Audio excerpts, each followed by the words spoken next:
Looks pretty good at a glance, doesn't it? A lot of engine bling. However, this particular kit has been driving me nuts today. Not one pulley is in alignment with each other. Nothing is parallel. The belt is just, everything's kind of loosely installed right now. And for the DIYer wanting to install one of these kits, there's a lot of information I want you to know. Now, most of you boaters are going to have a V-belt setup similar to what's on this Universal M25 XP. This is the stock setup for most of these engines, including the Yanmar in the video today. And with a normal stock alternator, which is typically around 50-60 amps, this is more than enough to pull that alternator. However, once you start upgrading things like the alternator or adding hydraulic pumps or other assemblies, you're gonna need either double belts or a serpentine belt kit. One of the largest complaints with V-belt setups is how dusty they are. And if you look at the alternator real closely, you're gonna see there's a fair amount of dust, and that's eventually going to take out your alternator from causing it to overheat. So that's where a lot of people buy the Serpentine upgrade kits. Similar to this is a Balmar kit on the 4JH, and it will eliminate a lot of the dust as long as everything's installed and aligned properly. In this case, none of the pulleys line up, and this is a common complaint with Balmar, where their machining is really kind of sloppy, and this is supposed to be a bolt-on kit, and it's nowhere near a bolt-on kit for the DIYer. You'd have to modify a lot of things, and that's what I'm going to talk about. One of the most common complaints I get with somebody who has a Serpentine bolt-on kit like this is either A, they're shredding belts within hours of runtime, or B, they're shearing bolts. The belts aren't aligned, there's some sort of alignment issue. And the way these pulleys are built, they're either built to slide over your existing pulleys, or they're built to be installed as, a standalone pulley. Like on this engine, the water pump and the alternator have their own pulleys, and then the crank pulley actually fits over the crankshaft pulley that Yanmar made. So if those aren't precisely built, nothing's going to line up. In this case, Balmar didn't quite make their pulleys up to spec. The crank pulley I've already had to machine, and the water pump and the alternator do not line up at all with the crank pulley. All three pulleys are not even on the same plane, and that would require a lot of modification that the average DIYer doesn't have the capability of doing, and that's not the point of this kit. Where my frustration lies, especially with Balmar, is Balmar's customer service is rather poor when it comes to issues like this, and this is a really common issue that needs to be faced. Now you may be asking, Meredith, why are you not a fan of these Serpentine upgrade kits? And that's not true. I am. I actually do really love these kits.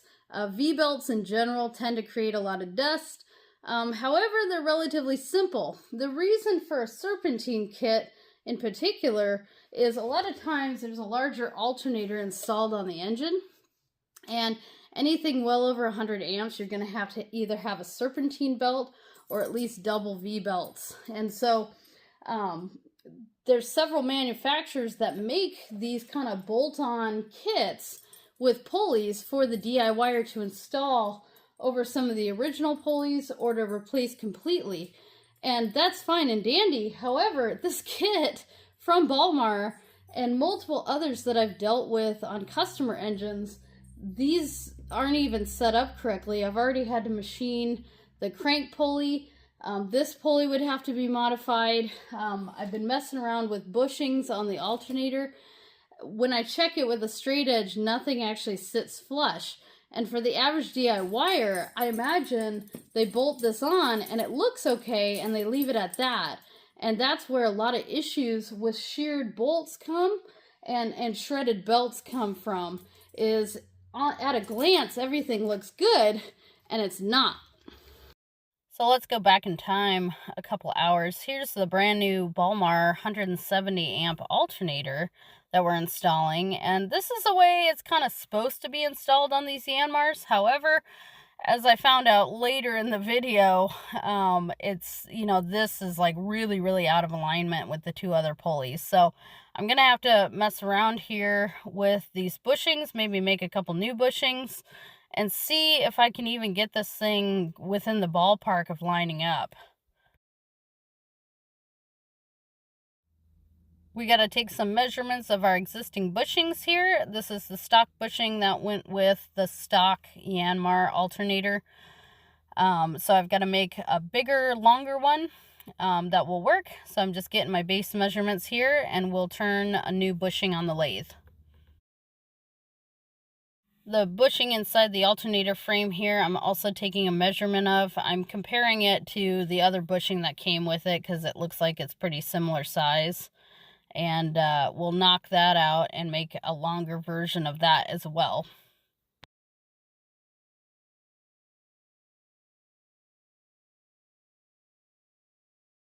Let's knock this bushing out, and we'll start making new things on the lathe.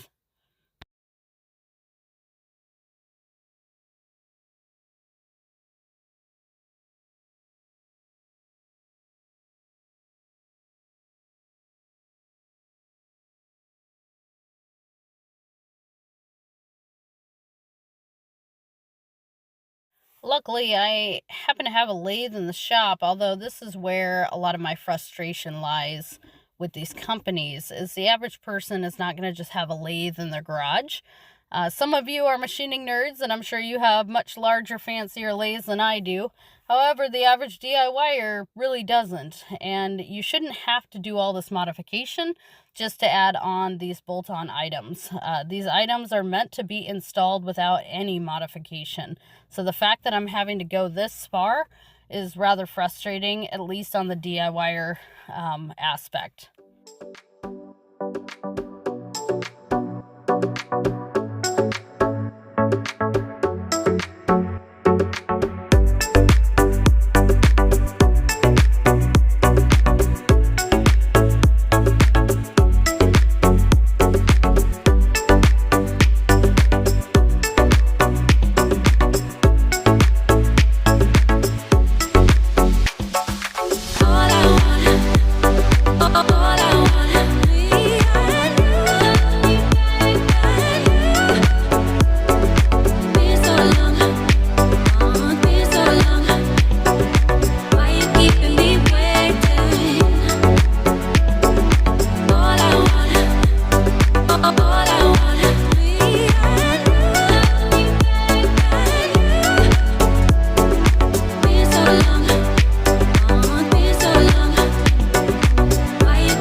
If I had $1 for every bushing I made in this shop.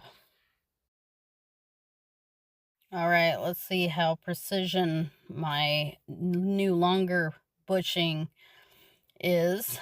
And it looks like it's gonna go right in. Yay.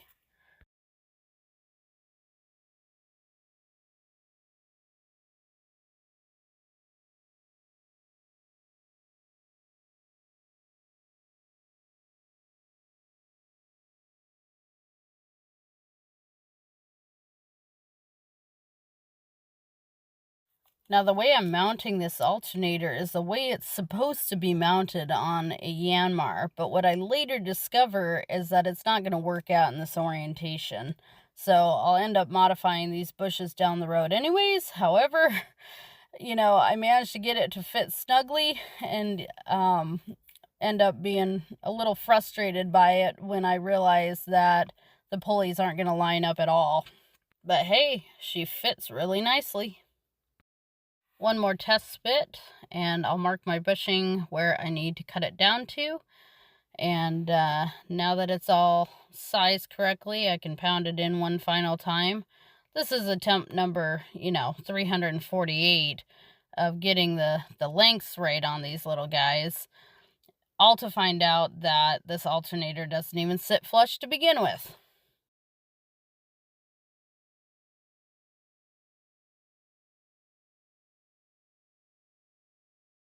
Now for the depressing part, when I actually go to put the belt on this thing, just loosely to see how it hangs in relation to everything else, this is where I realize how grossly misaligned everything is. And the alternator is more than a 1/4 inch out of plane with the water pump and the crank pulley. Now, up until then, the only modification that I had to make was yesterday when I machined the crank pulley to actually fit over Yanmar's crank pulley. This is where I've started modifying my bushings. Luckily, you can kind of adjust the forward and aft movement of the alternator, so I can, change around some bushings or make bushings to make the alternator sit farther forward. However, if other things don't line up, that's going to require a whole different level of machining that you shouldn't have to do with this kit. So that's where I'm realizing that this is going to be a lot more work than should be, and we should check in with Balmar and see what's going on with this kit.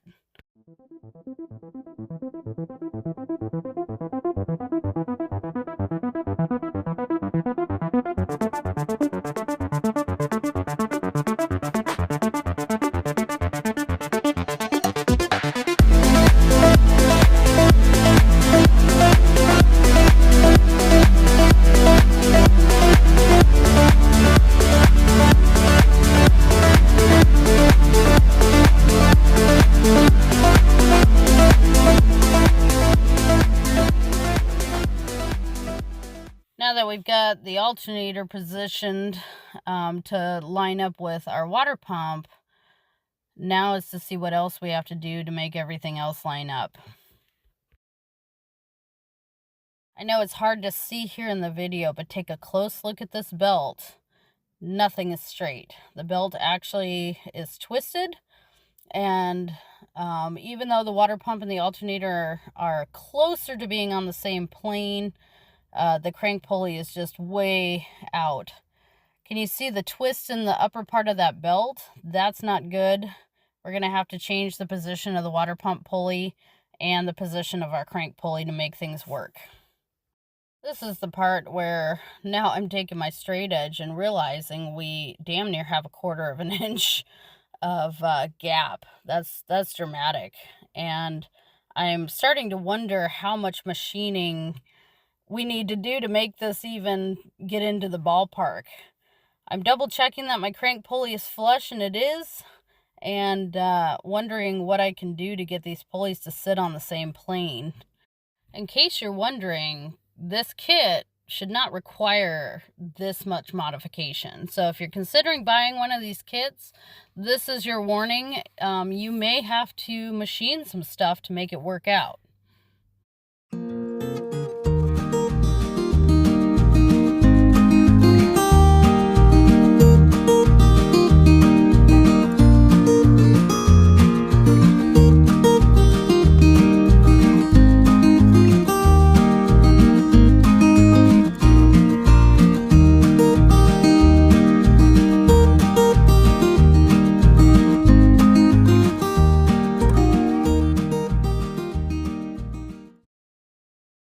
Well, it's been a long day. I've got this set up. I called the customer. We're going to reach out to Balmar, see what they say about it. I imagine it's going to take some modification if we want to make this kit work. Whether that's worth it or not, we'll see. Anyways, I hope this video is able to show some insight into some of the importance in relation to belt alignment, but also with some of these upgrade kits, they're not always perfect from the factory, and you can't just bolt them on and assume everything is good, because that may or may not be true. And so, hopefully you learned something today, and I will see you guys in the next video. I love you. Yes, I do. You ready to go home? Yeah? Let's go home.